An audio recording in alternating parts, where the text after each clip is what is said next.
Hi, this is Chef Elham, and if you like to cook like I do, go ahead and hit that subscribe button. Today we're going to talk about cooking polenta.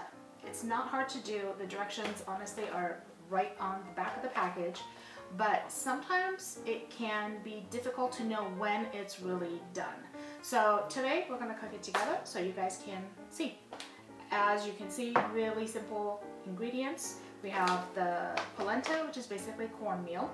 We have some butter, Parmigiano Reggiano, and some salt. And that's it.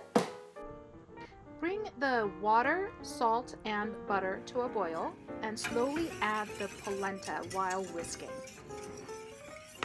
Stir it frequently when you first put the polenta in, and once some of the water has evaporated, then you don't need to stir it as often. This has been about 10 minutes.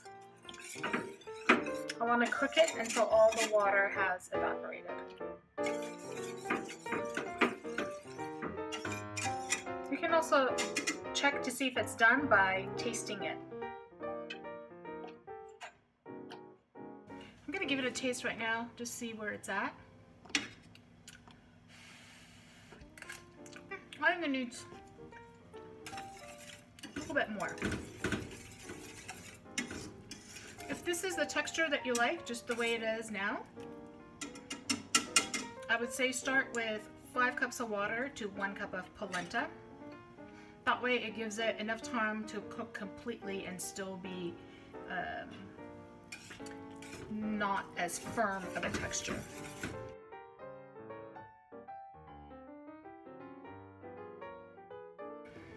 Okay, so the water is almost gone. I want it to cook a little bit more.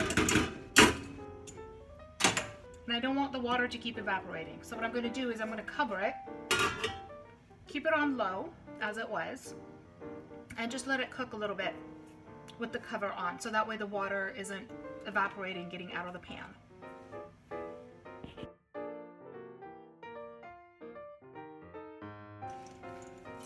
Okay, this looks good. What I'm going to do is turn it off and add about half a cup of Parmesan and just stir it in.